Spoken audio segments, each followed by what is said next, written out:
A palavra da meditação dessa manhã está em Êxodo, capítulo 13. Livro do Êxodo, capítulo 13. Nós vamos ler dos versos 17 a 22, na revista atualizada. Livro do Êxodo, capítulo 13, dos versículos 17 a 22, e nós fazemos aqui também a projeção. Diz assim a palavra do Senhor: Tendo Faraó deixado ir o povo, Deus não o levou pelo caminho da terra dos filisteus, posto que mais perto, pois disse, para que porventura o povo não se arrependa vendo a guerra e torne ao Egito. Porém Deus fez o povo rodear pelo caminho do deserto, perto do Mar Vermelho, e arregimentados subiram os filhos de Israel do Egito. Também levou Moisés consigo os ossos de José, pois havia este feito os filhos de Israel jurarem solenemente, dizendo: certamente Deus vos visitará, daqui, pois, levai convosco os meus ossos.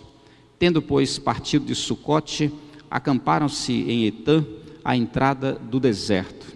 O Senhor ia adiante deles durante o dia numa coluna de nuvem para os guiar pelo caminho, durante a noite numa coluna de fogo para os alumiar, a fim de que caminhassem de dia e de noite. Nunca se apartou do povo a coluna de nuvem durante o dia, nem a coluna de fogo durante a noite. Êxodo capítulo de número 13, de acordo com os versos 17 a 22. Sobre o caminho ou os caminhos da vida, Jesus tratou sobre esse tema obedecendo a algumas noções muito interessantes. Primeiro, que o caminho é Ele próprio. Eu sou o caminho, disse Jesus no Evangelho de João, no capítulo 14, verso 6. Mas Ele também detalhou o caminho que se apresenta na forma do compromisso com Ele. A exemplo disto, Ele nos orienta a tomar a nossa cruz e segui-lo, a deixar pai e mãe e segui-lo. É o caminho do compromisso. O caminho também foi tratado por Jesus no sentido da sua direção, do seu rumo, especialmente porque quem anda no caminho deixa de estar perdido. Quem não anda no caminho está perdido. É esta a conotação que Jesus nos dá. Jesus também falou do caminho no sentido das virtudes.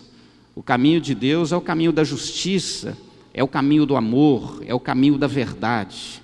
E esse caminho ele é demonstrado por meio do seu ministério e, na sequência, por meio do ministério dos apóstolos. Jesus também falou sobre o caminho que leva a algum lugar, aos céus. Recordando os termos bíblicos, nesta ótica nós somos peregrinos. Estamos neste mundo de passagem, em direção a um lugar, a um santo lugar. Tudo isso para dizer que não se trata apenas de ir, mas de seguir o próprio Cristo. E talvez essa seja a ratificação, a correção que eu e você precisamos fazer ao pensar sobre os caminhos. Que caminho não é alguma coisa apenas que indica uma direção, onde projetamos os nossos passos, onde podemos ir a algum lugar, onde somos levados a algum lugar. Mas muito mais que isso, o caminho, dentro da perspectiva divina, é uma atividade de seguir. Eu e você devemos seguir a Deus, devemos seguir a sua direção, a sua orientação pelos caminhos da vida. Você leu comigo em Êxodo um dos momentos mais célebres do povo de Israel. Esse povo que havia sido escravizado por 440 anos, mais ou menos, tem agora o anúncio da sua libertação. Finalmente, eles deixam o Egito. Mas esse deixar o Egito não é apenas o rompimento com a escravatura, não é apenas a nova experiência da liberdade, não é simplesmente anelar e desejar a terra que emana leite e mel, mas é uma experiência que vai acontecer sob a direção, debaixo da direção de Deus. Providencialmente, para que a caminhada renda, mas especialmente para que isso aconteça dentro do propósito de Deus, este Deus de milagres, sinais, abençoador, na intenção de que o sigamos e que o povo de Israel o seguisse fielmente, Deus se manifesta numa coluna de nuvem e numa coluna de fogo. Durante a noite, a coluna de fogo. Durante o dia, a coluna de nuvem. E enquanto essas colunas se moviam, o povo de Israel se retirava daquele lugar em direção a um outro lugar, sempre rumando à terra prometida, mas muito mais que isto, andando dentro da vontade de Deus. Bem mais do que ir, é o desafio agora é o de seguir. Eu concordo piamente que nós podemos usufruir do ir. Eu até acredito nessa parcela provável, constatável, real. Eu e você temos autoridade, o poder de ir, às vezes até de vir também. Ainda que no nosso país isso, em termos civis e sociais, essa logística não seja tão verdadeira assim. Muitas vezes, muitas pessoas conseguem ir, mas nem sempre conseguem voltar. Essa é uma grande verdade. Mas nós temos essa autonomia. Eu posso ir por onde eu quero. Eu tenho esse poder de decisão. Mas da mesma forma, espiritualmente falando, eu e você somos desafiados a tomar uma outra decisão, a decisão de seguir, que é muito mais do que simplesmente ir. Todo mundo vai. Todo mundo, de uma certa forma, está indo, mas nem todos estão seguindo. E o meu desafio nesta manhã é exatamente sensibilizar a sua consciência e a minha consciência, porque de repente estamos apenas indo, mas não estamos seguindo. E isto faz uma grande diferença no percurso, no caminho e nas experiências possíveis nesta caminhada. Primeira lição, bem mais do que ir, o desafio agora é o de seguir. Neste sentido, o caminho do Senhor é o que importa. Este caminho, na verdade, é fruto de um grande movimento de Deus em favor da própria vida, em favor dos cristãos, em favor do seu coração, do seu ser. Diz o verso 17, tendo Faraó deixado ir o povo, Deus não o levou pelo caminho da terra dos filisteus, posto que mais perto. A princípio, quando lemos esse texto, se não conhecermos a história, vamos entender que é Faraó quem deixa o povo ir. E nos esquecemos da segunda parte, que Deus é quem leva o povo. A bem da verdade, poderíamos fazer até uma troca aqui de expressão, né? Que Deus não levou o povo pelo caminho, mesmo quando o Faraó deixou o povo ir. E observe um detalhe muito interessante, existe aqui um Deus, um Senhor, com mão poderosa, que de certa forma induz e obriga Faraó a deixar o povo ir.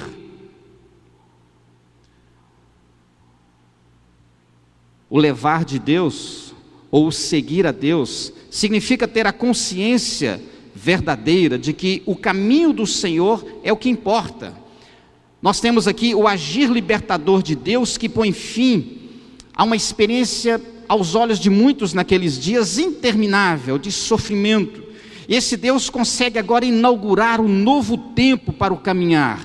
É um Senhor que leva o seu povo pelos caminhos que agradam o seu coração, sem a preocupação de agradar os caminhantes.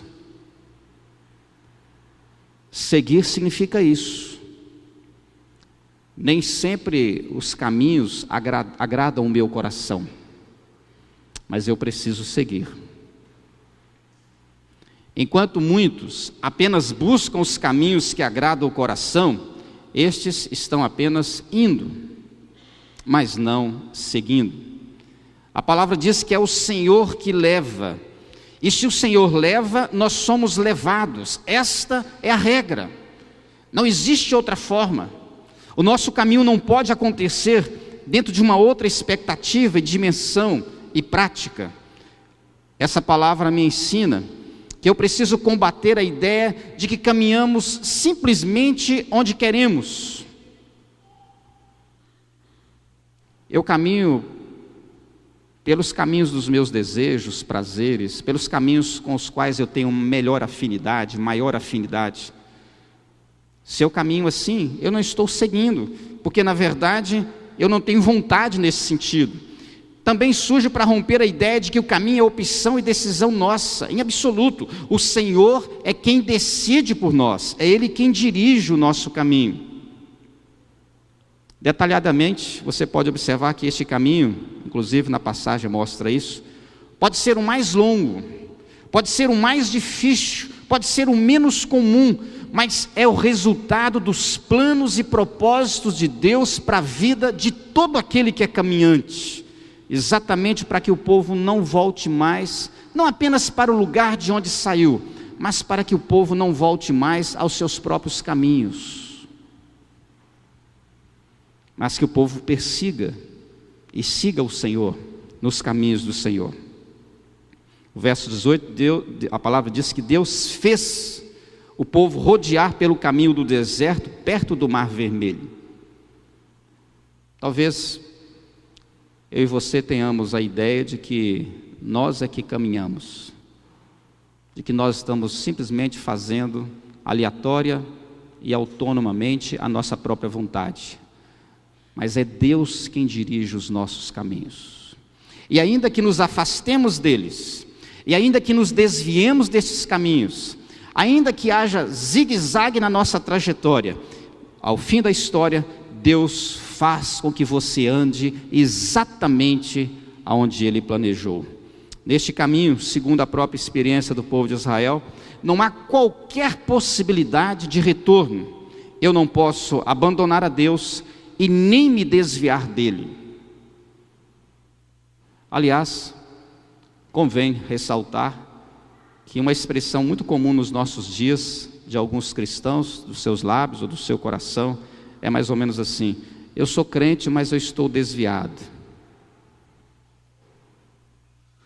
Em outras palavras, ele está desviado porque ele deixou os caminhos do Senhor para trilhar os seus próprios caminhos. Isso não concorda com ser cristão, aliás, é vergonhoso. É vergonhoso, porque não se trata nem do próprio caminho em si, trata-se da consciência, da percepção que essa pessoa tem de Deus, a quem ele deve seguir. Não é opcional, faz-se necessário. Bem mais do que ir, o desafio agora é o de seguir. Nesse sentido, a direção do Senhor é o que importa. Nesse sentido, o compromisso com o Senhor é o que vale.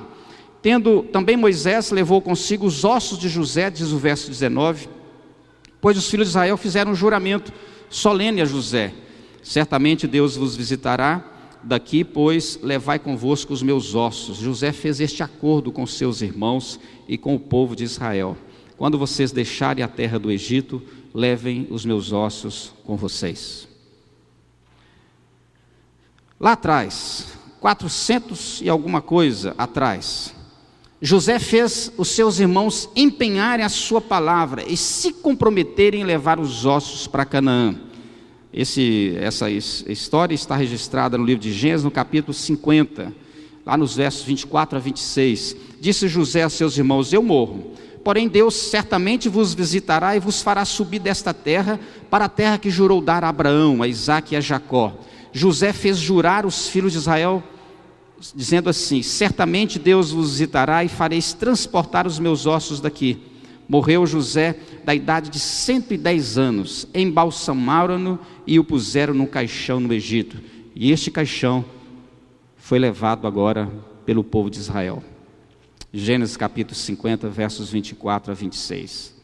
Mas é bom dar uma explicação sobre o significado desses ossos de José. O que isso significa? Qual que era a intenção de José? Na verdade, existe aqui nas palavras de José o anúncio da libertação do Senhor.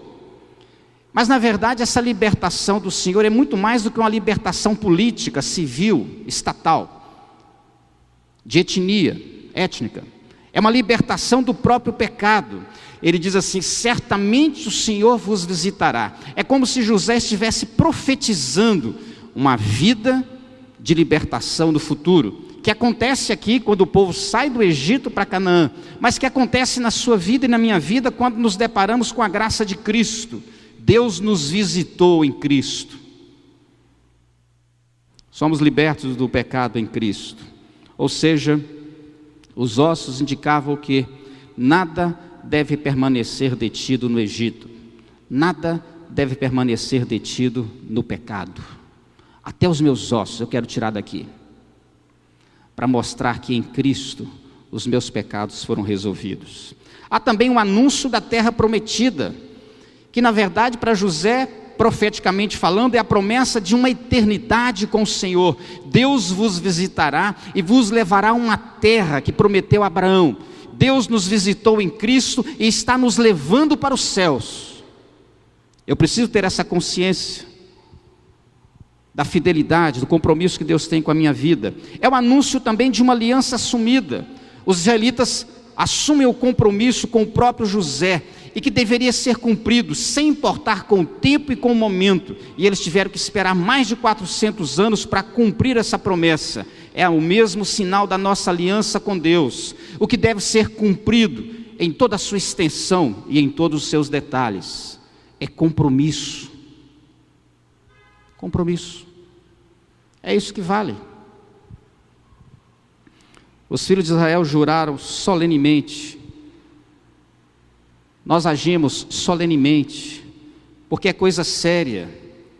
Naquele tempo era um julgamento que retratava uma obrigação civil, um compromisso público, mas também um compromisso legal e espiritual. A nossa aliança com Deus não é uma aliança de zigue-zague, não pode ser uma aliança de altos e baixos. A nossa aliança precisa ser sustentada com a decisão da nossa fidelidade.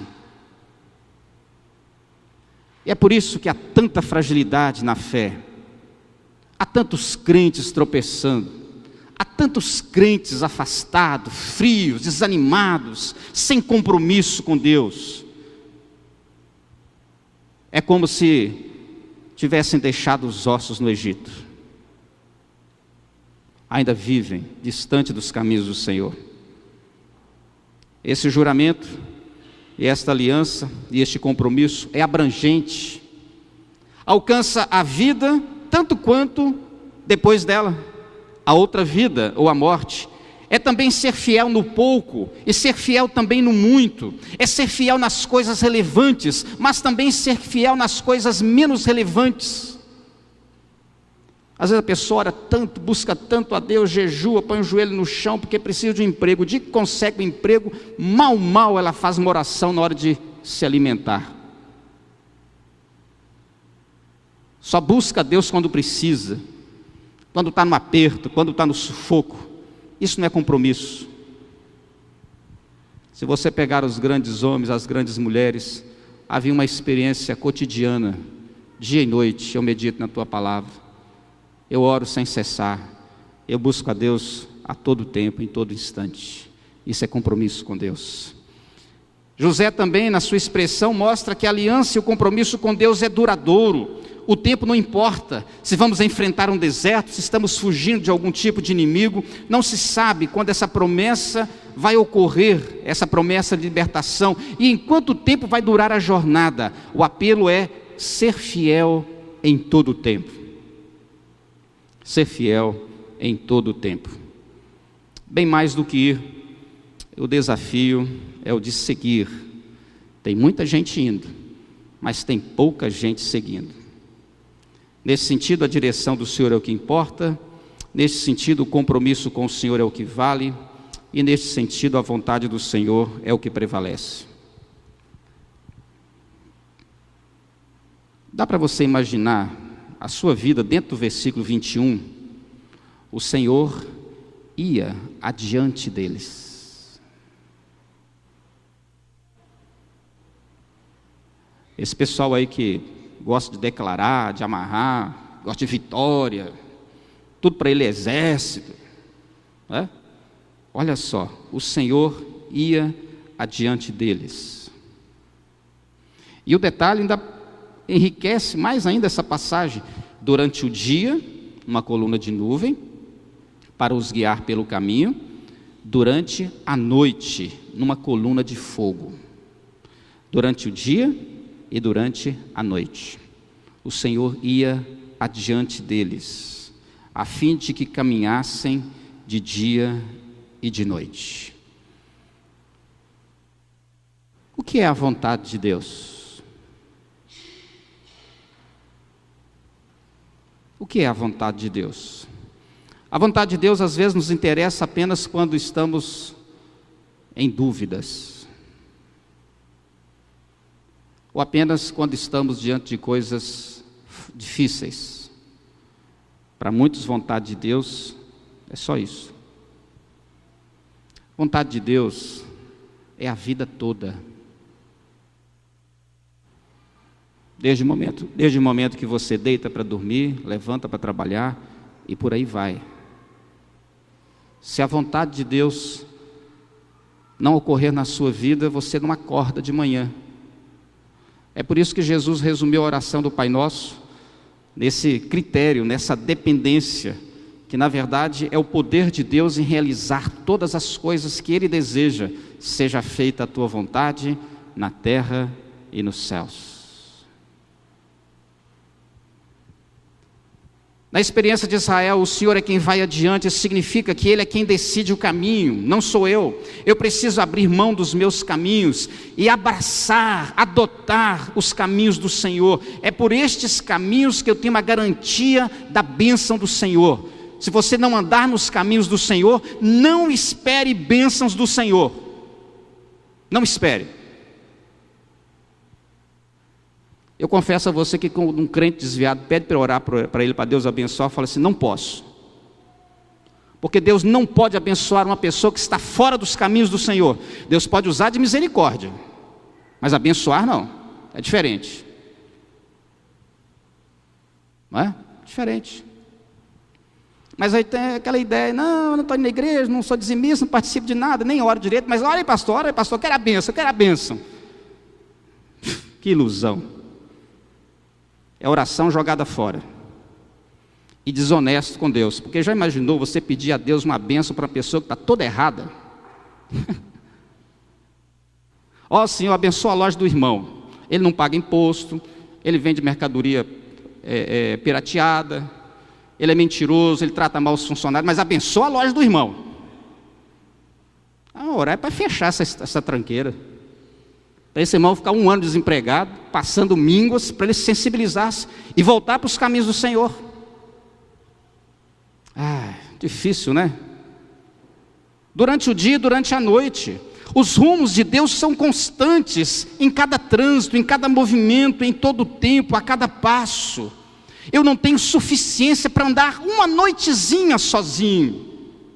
Eu não posso dar um passo sequer durante o dia sozinho.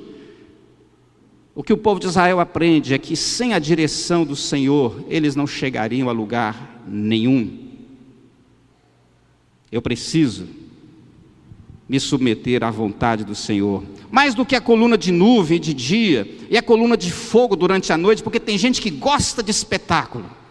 Tem gente que quer ter esse Deus espetacular, maravilhoso, esplendoroso, magnificente, um Deus que se apresenta com sinais, maravilhas, mas muito mais que isso está aqui, a grandeza de caminhar com o Senhor. Não é nuvem nem fogo, são manifestações lindas e maravilhosas, mas a maior das grandezas é seguir o Senhor.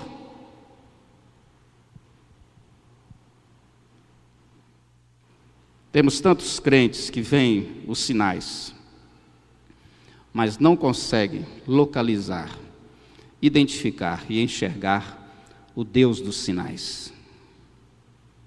Só vivem pelos sinais. A vontade, a aliança do Senhor com os caminhos da vida revelam a sua fidelidade, o seu compromisso e a sua bondade. O verso 22 diz assim: nunca se apartou do povo a coluna de nuvem durante o dia, nem a coluna de fogo durante a noite. Nunca. Deus é fiel. Deus está adiante.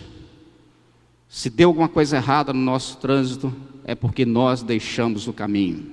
Não é culpa de Deus, a culpa é minha. E eu quero enfatizar este nunca, porque nunca significa que Deus não falta jamais. Apesar da minha e da sua falta, das nossas faltas, Deus não falta jamais. O nunca significa que Deus não falha jamais, apesar de todas as nossas falhas. O nunca diz que Deus sabe o quanto carecemos da sua vontade soberana, triunfadora, abençoadora, realizadora, vontade boa, perfeita e plena.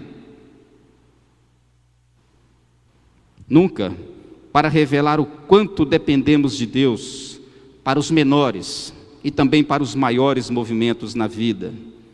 Nunca para mostrar que precisamos estar no centro da vontade dEle em todo o tempo. E isso diz respeito à sua e à minha decisão. Bem mais do que o desafio agora é o de seguir. E a pergunta que eu faço para mim primeiro, depois para você, é a seguinte: você está indo ou está seguindo? Muitos nos dias de Moisés provaram da primeira experiência, apenas foram. Quem foi, não chegou, ficou no deserto, morreu ali.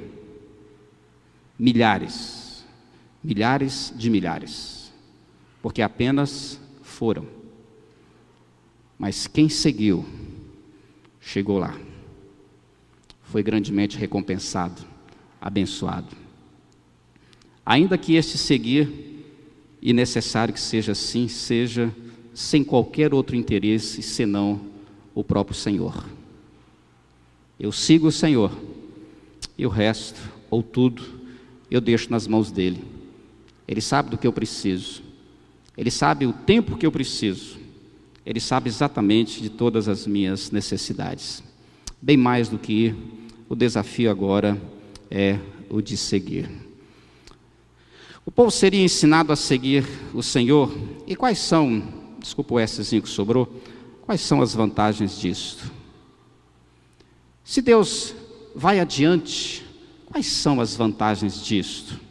Primeiro, não há necessidade de se preocupar com o caminho em si mesmo, não é? Porque ele pertence e ele é do Senhor.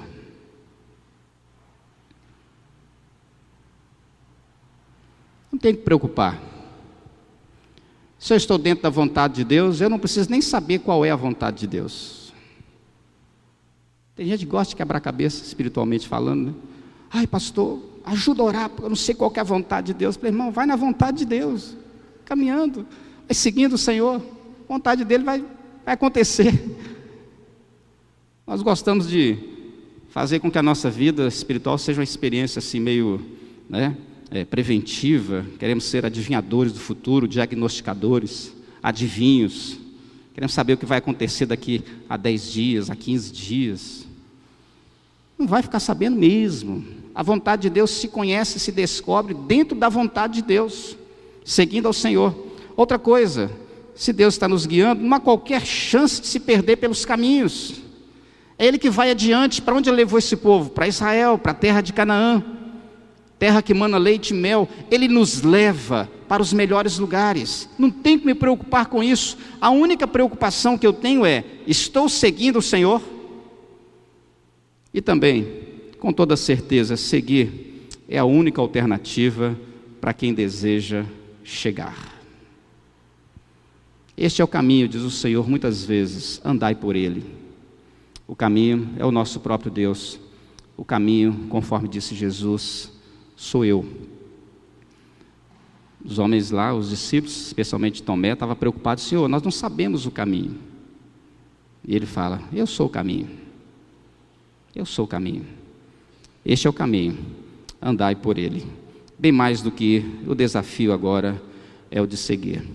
Que Deus tenha misericórdia de nós. Amém.